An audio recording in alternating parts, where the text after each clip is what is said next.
Reach out and touch faith.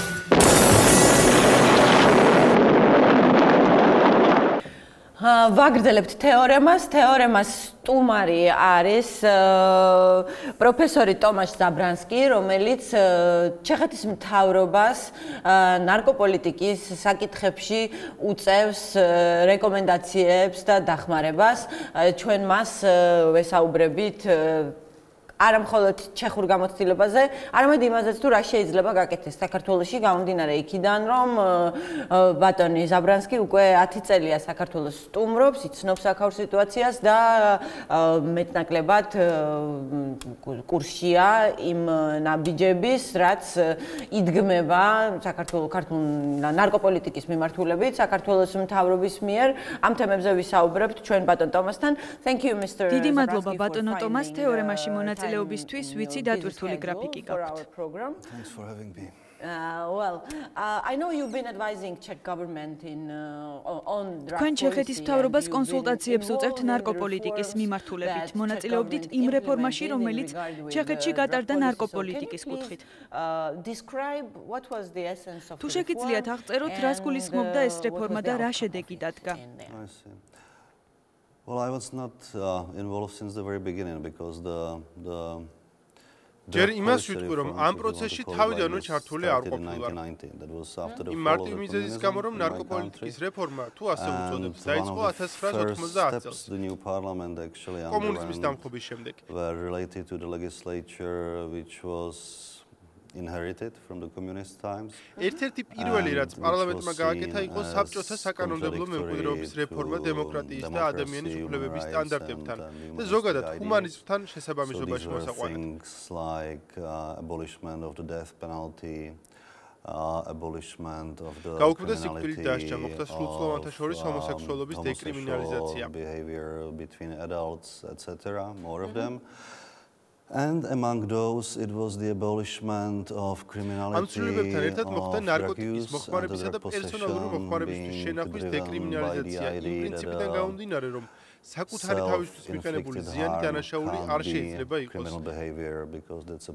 ეს ადამიანის კერძო საქმეა. So this is how it happened in 1990. ეს ყველაფერი მოხდა 1990 წელს. And it was not only drug use, it was also the possession for our use. And there was no limitation on the amount, which created a little bit of problems, or at least the police, specifically the police, complained there's a problem because part of the ნარკოტიკებით მოაჭრეების სასამართლოში ამტკიცებდნენ, რომ 1 კილო ჰეროინი პირადი მოხმარებისთვის უნდოდა და თუ უშუალოდ ვაჭრობის ტრანზაქციის მტკიცებულებები არ არსებობდა, დილერების დაპატიმრების ბერკეტი არ ჰქონდა პოლიციას. The evidence there was any transaction, which means dealing, selling, whatever. They were very unhappy that they are not able to imprison the person at least for the possession. მათ კი სურდათ, რომ შენახვისთვის მაინც გაესამართლებინათ. რაც თავისთავად უცნაური რამეა, იმიტომ რომ ადამიანი რა დანაშაულსაც ჩადის, იმ დანაშაულისთვის უნდა გაუშვათ ციხეში. But anyway, მაგრამ რას ვიზამთ, ეს არგუმენტი მნიშვნელოვნად უნდა ჩათვალეს და 1998 წელს პარლამენტმა და მთავრობამ კანონმდებლობა გაამტკიცეს. That was the time when I was already ამ დროს უკვე ნარკოტიკების ეპიდემიოლოგიის სფეროში მუშაობდი და სტუდენტი აღარ ვიყავი, განსხვავებით 1990 And so in that time the government and the parliament decided to toughen a little bit the legislature.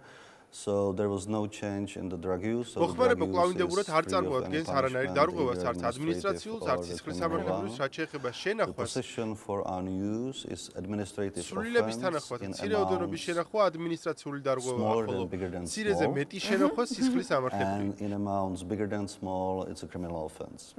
So this went into charge in 1999, but it was seen as very controversial. ეს ძალიან სადაო საკითხი იყო, იმ ლოგიკით, რაც ზემოთ logic reasoning I described. And this is how I got into the field. I was in that time ასე ჩავერთი ამ პროცესში. მე ასისტენტ პროფესორი ვიყავი პრაღის უნივერსიტეტში, მაშინ როდესაც მთავრობამ გთხოვა შეგვეფასებინა ამ საკანონმდებლო ცვლილების ეფექტი. Evaluate the impacts of this legal change. There were few teams applying, including mine. რამდენიმე ჯგუფმა მოამზადა ანგარიში, მათ შორის ჩვენც. There was no worsening of the situation. როგორც გაირკვა, ვითარება ამ ცვლილების შემდეგ არ გაუარესებულა, მაგრამ არც გაუმჯობესებულა. To this legal change. but there were costs. So სამაგიეროდ გაიზარდა ხარჯები, ანუ მივიღეთ უშედეგო, მაგრამ ხარჯიანი ცვლილება. Not as the proponent said, this will solve it. Not what the opponent said, this will Under cost you mean the ხარჯებში გულისხმობთ აღსრულებაზე გასაწევ ხარჯებს, არა პოლიცია. კი პოლიცია, სახაზინო ადვოკატი, ციხე და ასე შემდეგ. etc. Well, the government actually acknowledged this.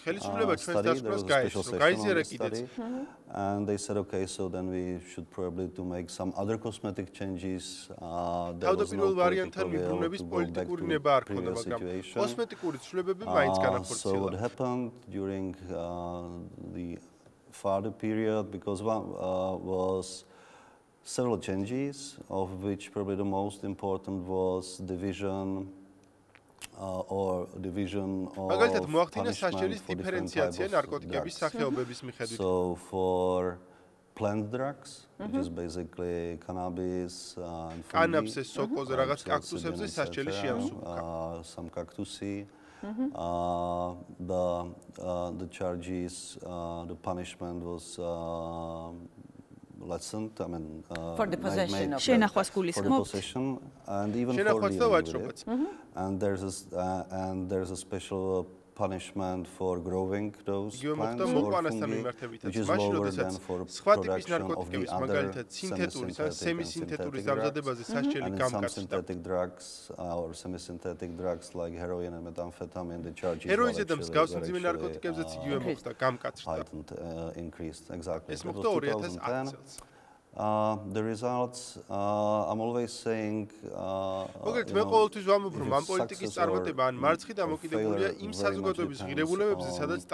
the position you have and on your values.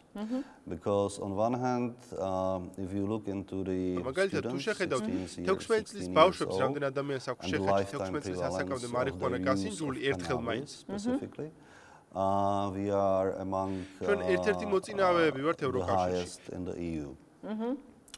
So like 40% of 16 years old students have had one, at least one, and usually only one, experience with experimenting with soft drugs. With cannabis. I wouldn't call it soft drugs. It was cannabis, okay? However, we are very low in the underdrugs. We are extremely low when it comes to HIV and drug users, which is less than 0.3%, one of the lowest actually worldwide. We are very low in the viral hepatitis C in the drug users, less than 20%. Again, by far, between the lowest countries in the world.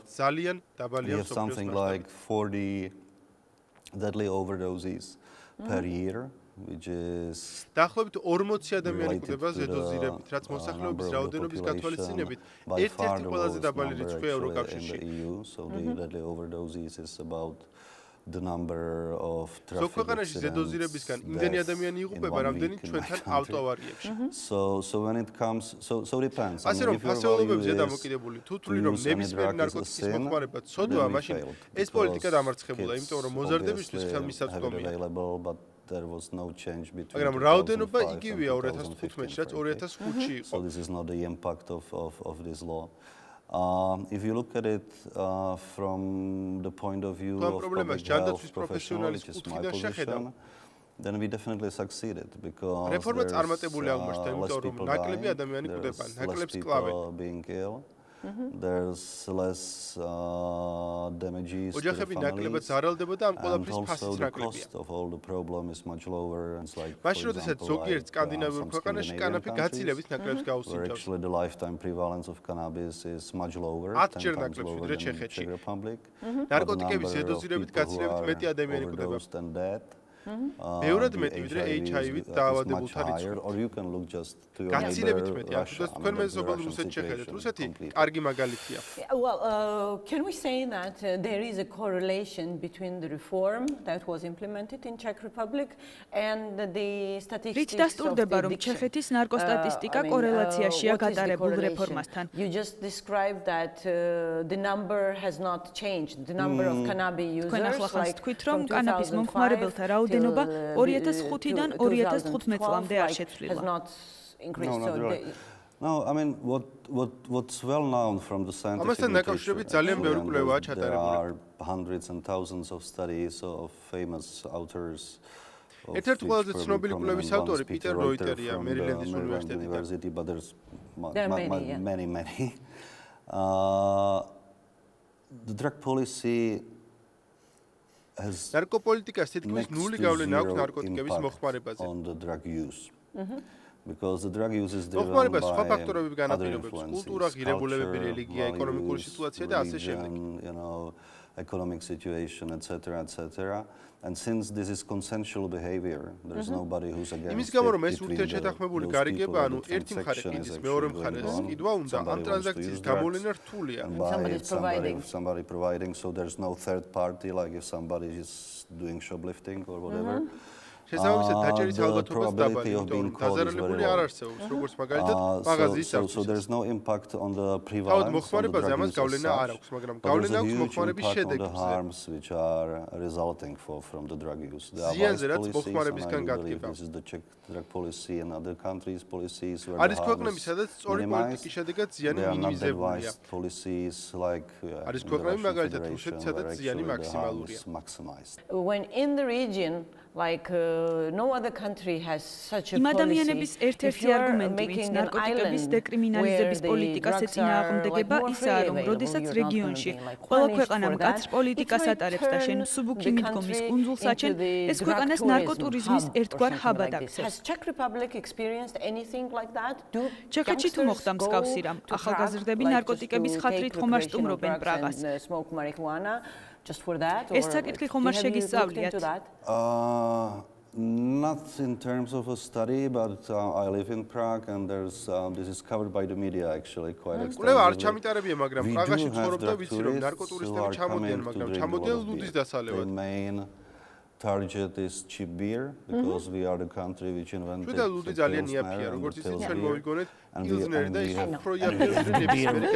cheap is actually cheaper than any soda actually in the restaurants. So they are coming to see Czech girls and to drink beer with them. Marijuana, but it's definitely not the drug tourism in terms of illegal drugs. It's drug tourism in terms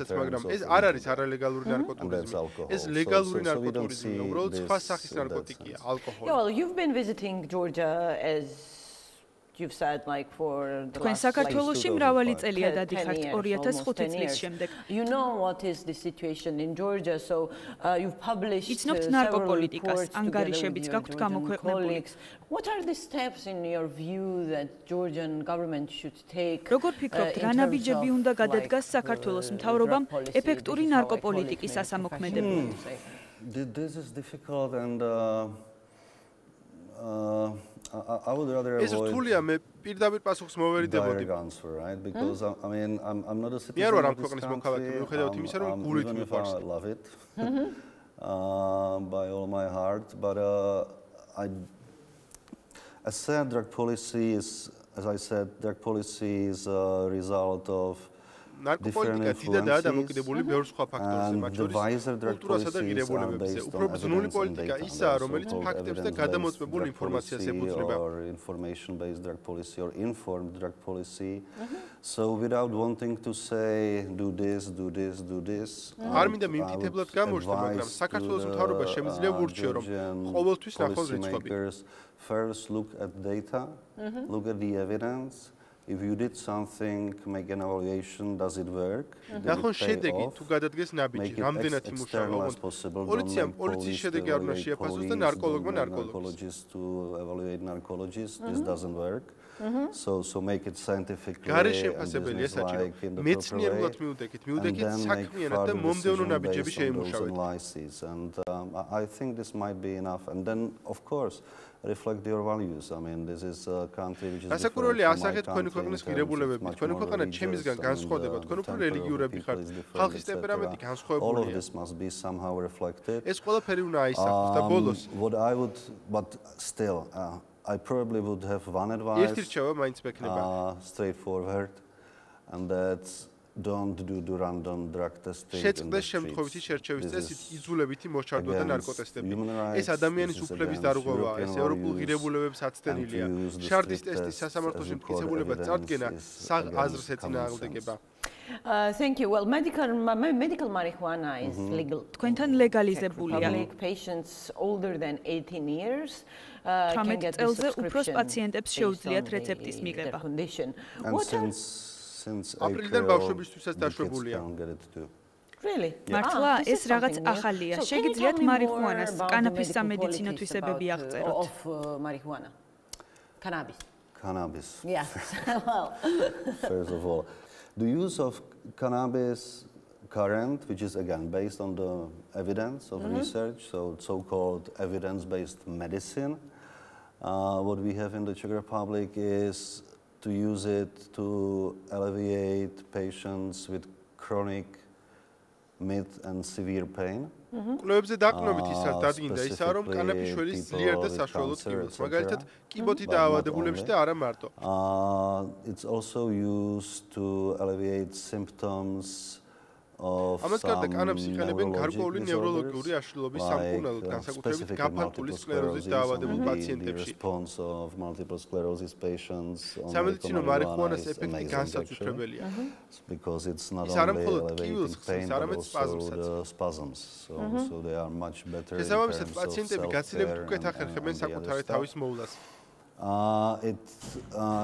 There's proven and it's used also for to prevent vomiting in patients either with some serious viral illnesses but also for patients who are under chemotherapy and radiotherapy.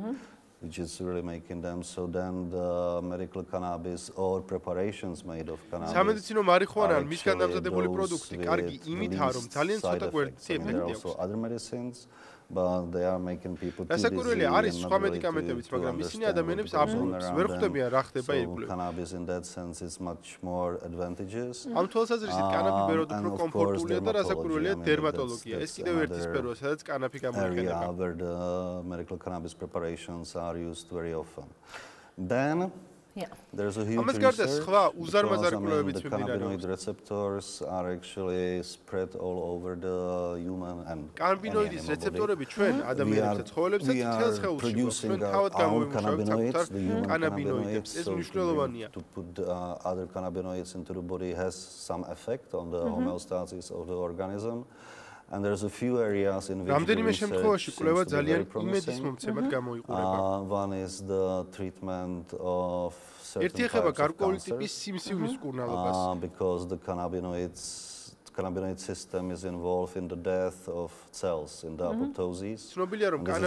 This is like the cells which are broken but they somehow refuse to die. So if you know how to do it, you can actually treat cannabis on a very, how to say this, not that dramatic way as with like radiotherapy and the others. That's one. Autoimmune disorders, another big topic. And quite recently, and this is something to do with the kids.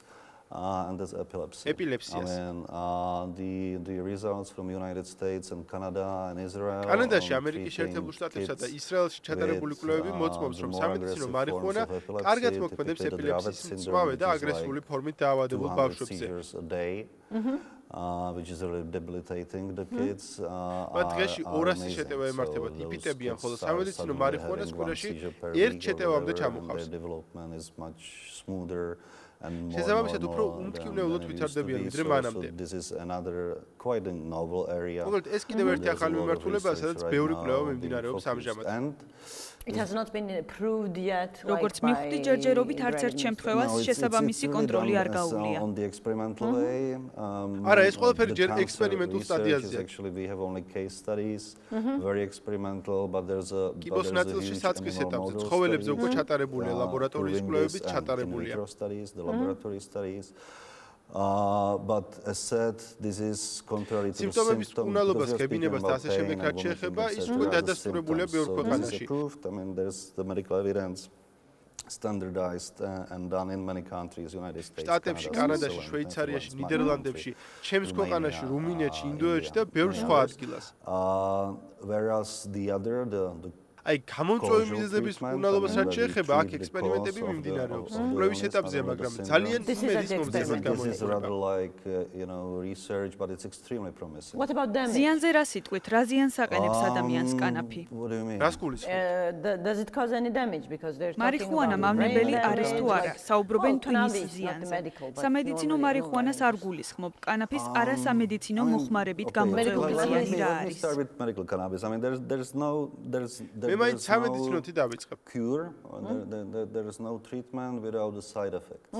ყველა წამალს თავისი გვერდითი ეფექტი აქვს, როდესაც ნიშნა უნდა აწონ-დაწონო როგორც პოზიტიური, ისე ნეგატიური ეფექტი და ამის მიხედვით გადაწყვეტო.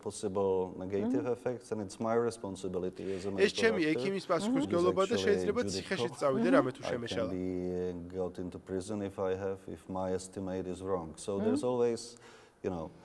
მაგრამ სამედიცინო მარიხუანას მომხმარებელს დაბოლება არ უნდა. To feel better, not to feel dizzy, right? And this is ეს იოლი შესაძლებელია მარიხუანას შემთხვევაში. With the medical cannabis. It's quite obvious that as younger actually the consumer is. რაც შეეხება გასართობად მოწევას, რასაკვირველია თავისი უარყოფითი ეფექტი აქვს, განსაკუთრებით ახალგაზრდა ასაკში თუ იწყებ, ტვინზე არ მოქმედებს კარგად. Neurologic system on the brain. But it's far less neurological სისტემაზე, მაგრამ გაცილებით ნაკლებად დრამატულია ვიდრე გქონიათ.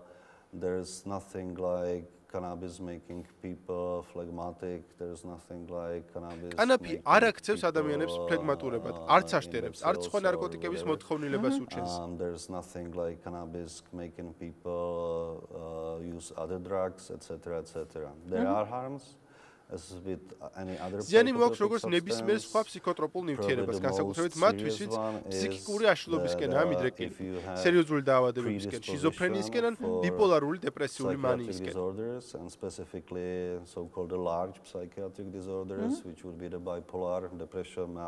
თუ მსგავსი დაავადება გქონიათ, ან ოჯახში ვინმეს გქონია, მაშინ ყველანაირი ფსიქოტროპული ნარკოტიკი და წამალი უნდა აარიდოთ, განსაკუთრებით კანაფი. Then you should avoid any psychotropic substance and cannabis in particular. What about the getaway theory? კარიბჭის თეორიაზე რა სიტყვით? ხომ ამტკიცებენ, რომ მსუბუქი ნარკოტიკების მომხმარებლები თითქმის ყოველთვის გადადიან მძიმე ნარკოტიკებზე, ჰეროინზე, მორფზე.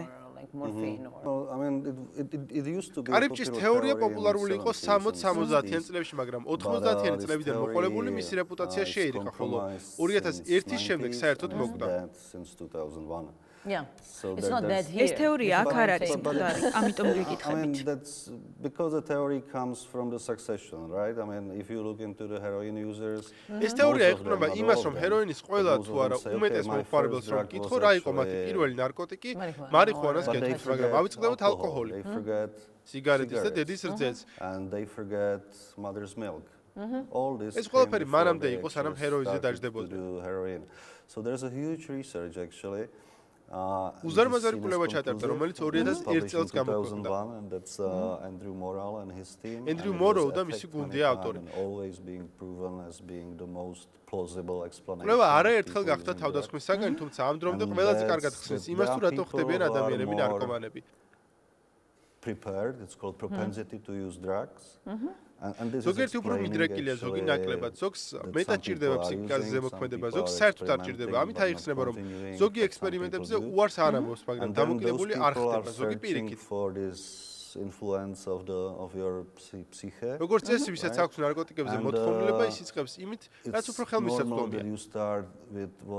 The best available. So the best available are cigarettes. ყველაზე ხელმისაწვდომი სიგარეტი, ასე რომ თითქმის ყველა სიგარეტით იწყებს. Many places here in Georgia. შემდეგ ალკოჰოლი, საქართველოში უფრო ადვილად იყიდით, თუნდაც 15 წლის. 14, so then you go into this. Then if you are still interested, so what's the next? თუ ისევ გაინტერესებს გაგრძელება და მოტივირებული ხარ, შემდეგ ყველაზე ადვილი საშუალებელი ნარკოტიკია და არის კანაფი და ასე შემდეგ. თუმცა ჩეხეთის მაგალითიც მოწმობს, რომ ეს ასე არ არის. ჩვენთან მათი რიცხვი, ვისაც გაუსინჯავს მარიხუანა, ევროკავშირში ყველაზე მაღალია, მაგრამ ამავდროულად, ვისაც მძიმე ნარკოტიკები გაუსინჯავს, მათი რაოდენობა ძალიან დაბალია. იგივე თქმის ნარკოდამოკიდებულებზეც. მე ვიტყოდი შეიძლება პირიქით ჩანაცვლების ეფექტი გქონდეს. Thank you. And people in Georgia have been campaigning for საქართველოში უკვე რამდენიმე წელია კანაფის დეკრიმინალიზაციის კამპანია მიმდინარეობს. But with no success. რას ურჩევდით ამ კამპანიის მონაწილეებს? რა ნაბიჯები უნდა გადადგან მიზნის მისაღწევად? რეკრეაციულ გამოყენებას გულისხმობ? დიახ. I'm not advisor to the activists, frankly, but აქტივისტების მრჩევლად ვერ გამოვდგები, მაგრამ ჯერა და ამას რიცხვებით სადასტურებს, რომ მათ უნდა გააგებინონ პოლიტიკოსებს შემდეგი. The gateway theory is არიფჭის ეფექტი არ არსებობს. მკვდარია. And invite any scientist in the drug epidemiology. რომელიმე კვლევას ან კვლევარს დაეგნონ ნარკოეპიდემიოლოგიის დარგში. For democratic legislation, there is one principle. დემოკრატიულ კანონმდებლობაში ერთი პრინციპია გათვალისწინებული. სასჯელი დანაშაულზე მძიმე არ უნდა იყოს. If you put people who are normal citizens, obeying citizens, into the prison, which is თუ ნორმალურ კანონმორჩილ მოქალაქეს ციხეში ჩასვამ, რაც თავისთავად კრიმინალისტის საუკეთესო სკოლა, იხდი ფულს იმაში, რომ ვიღაც ვისაც არავისთვის არაფერი დაუშავებია, შესაძლოა მხოლოდ თავისთვის, მაგრამ არა სხვისთვის, შეინახოს ციხეში და როცა გამოვა, შესაძლოა კრიმინალი მიიღო. ეს გინდათ? I don't think so, but მე არ მინდა, მაგრამ მთავრობა არ მეთანხმება. Well, and the last question, legalization of მარიხუანას ლეგალიზების ტალღა ძალას იკრებს. შეერთებულ შტატებში უკვე 4 შტატსა და ვაშინგტონის ოლქში ლეგალიზებულია. ამას ემატება ურუგვაი. როგორ ფიქრობთ, სადამდე წავა პროცესი? რა არის თქვენი პროგნოზი? Do you see like the That's difficult to say because all those countries are რთული სათქმელია. ყველა ქვეყანა, რომელიც სრულ ლეგალიზებას ახდენს, არა მხოლოდ შენახვას, არამედ წარმოებას და ვაჭრობას, არ ღვევს საერთაშორისო შეთანხმებებს. In conflict with the international treaties, right? There was 1961 UN. იქ ალბათ რომ არსებობს 1961 წლის გაერო შეთანხმება ნარკოტიკებზე, რომელიც მიხედვითაც ქვეყნებს აკრძალვის ვალდებულება აქვს. To prohibit, etc. Uruguay has a president who used to be revolutionary, so Uruguay's president ყოფილი რევოლუციონერია. he doesn't care. He doesn't care about this specific treaty because კი მას არ ანაკვლევს ეს კონკრეტული შეთანხმება. სასაცილოა რომ მეკითხებით, იმიტომ რომ მე ურუგვაის არა მრჩეველთა, არამედ შემფასებელთა საბჭოში ვარ და ვმუშაობ იმაზე, თუ რა შედეგი ექნება ამ საკანონმდებლო ცვლილებას. President with a task to evaluate what would be the impact of the illegal change in that sense. So he says, well, in my მას არ ანაკვლევს რას ფიქრობ მე ვენაში და ამტკიცებს რომ ეს კარგია მისი ქვეყნისთვის. And I don't give a penny about what they think in Vienna. With America, well, America is the only superpower. რაც შეეხება ამერიკას, ის ერთადერთი სუპერძალაა, მათ საერთაშორისო კონვენციებზე არ დამორჩილების გარკვეული გამოცდილება აქვთ. ამასთან ისინი ხშირად ეყრდნობიან ფედერალურ თუ საშტატო კანონმდებლობას შორის განსხვავებას. But there's obviously something changing. ფაქტია რომ რაღაც იცვლება და ამის მიზეზი ეკონომიკაა? Not really the economy, but ეკონომიკა მხოლოდ ნაწილობრივ, იმიტომ რომ აკრძალვა ხარჯიანია. Because prohibition is costly. But the other thing is that you have the full prohibition of cannabis. თავი მიზეზი ის არის რომ კანაფი აკრძალულია, მაგრამ ამის მიუხედავად თითქმის ყველა ქვეყანაში დაახლოებით 80%-მდე ადამიანებისათვის, რომლებიც 20-30 წლისანი არიან, ის სტანდარტული რეკრეაციული ნარკოტიკია, რომელსაც რეგულარულად კვირაში ერთხელ ეწევიან. Once in a week, you know, like პარასკევს საყავს. ან ორი ჯიქა ვისკი სვამენ, ან მარიხუანას ეწევიან. Or one joint. So and those people are technically criminals. ტექნიკურად ყველა ეს ადამიანი კრიმინალია, იმ შემთხვევაშიც კი თუ ეს ქვეყნები თვალს უჭავენ აკრძალვის აღსრულებას. So it doesn't work. I mean, if ასე რომ აკრძალვა არ მუშაობს, თუ აკრძალვის მიზანი მოხმარების შემცირებაა, ეს არ მუშაობს. Doesn't work because right now in the world, including ახლა მსოფლიოში, მათ შორის საქართველოში კანაფის მოხმარება ისტორიულ მაქსიმუმზეა. So this, I think that what we see now is a period of experimentation ასე რომ მე ვფიქრობ ახლა ექსპერიმენტების სტადიაზე ვართ, როდესაც უფრო გამბედავი ქვეყნები სხვა მიდგომას ეძებენ თუ როგორ დაიცვან საკუთარი მოქალაქეები. კრიმინალებად ქცევისგან. კრიმინალებად ქცევისგან და რომ დაუბრუნდე კარიბჭის თეორიას, არსებობს ერთი ასპექტი, სადაც კარიბჭის თეორია მუშაობს. But this is not based on the biological. ოღონდ არა ბიოლოგიური მიმართულებით, არამედ სოციოლოგიური. I mean, if you start to be a criminal, if you buy თუ შეეგუები იმას, რომ კრიმინალი ხარ, აგზალულ ნივთიერებას გგლობ და შედეგად არაფერი გემართება, ალბათობა იმისა, რომ დაგიჭერენ ძალიან დაბალია, მათ შორის საქართველოში, ჩემს ქვეყანაში. Maybe even less. Then you are starting to be a part of the criminal. კრიმინალური გარემოს წევრი ხდები და უფრო იოლი ხდება. გულისხმობთ, რომ ადამიანი დანაშაულის ჩადენას ეგუება. Maybe, but definitely you have much better access. კი, ეს ერთი და მეორე ის, რომ უფრო ხელმისაწვდომი ხდება სხვა ტიპის, უფრო მძიმე ნარკოტიკები, იმიტომ რომ კრიმინალურ სამყაროში ტრიალებ, ასე რომ ერთ-ერთი მიზეზი ლეგალიზაციის ისაა, რომ არ გინდოდეს კრიმინალის ჩამდენი ბევრი ადამიანი, რომელთათვისაც უფრო იოლად ხელმისაწვდომია მძიმე ნარკოტიკები. ურუგვაის შემთხვევაში პრობლემა ისიც იყო, რომ მარიხუანას კონტრაბანდა ხდებოდა პარაგვაიდან, მექსიკიდან. დანაშაულებრივ ჯგუფებიდან გამკლავება ვერ შეძლეს, მაგრამ დაახლოებით იგივე გააკეთეს, რაც ამერიკაში მშრალი კანონის გაუქმებით მოხდა.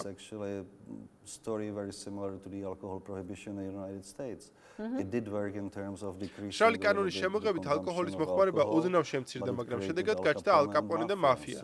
აქაც იგივე მდგომარეობაა, რასაკვირველია ამ გადაწყვეტილებას თავისი გვერდითი მოვლენები აქვს. გვერდითი მოვლენების გარეშე არაფერი ხდება, მაგრამ საჭიროა. სწორი ანალიზი. კი, გაანალიზოთ თითოეული ნაბიჯის შესაძლო შედეგი. For those countries, obviously, they decided to say the crime or the decrease in crime. როგორც ირკვევა, ამ ქვეყნებისთვის დანაშაულთან გამკლავება უფრო მნიშვნელოვანია, ვიდრე იმის კონტროლი, ვინ გასიჯავს მარიხუანას. Well, thank you very much for this. დიდი მადლობა საინტერესო საუბრისთვის.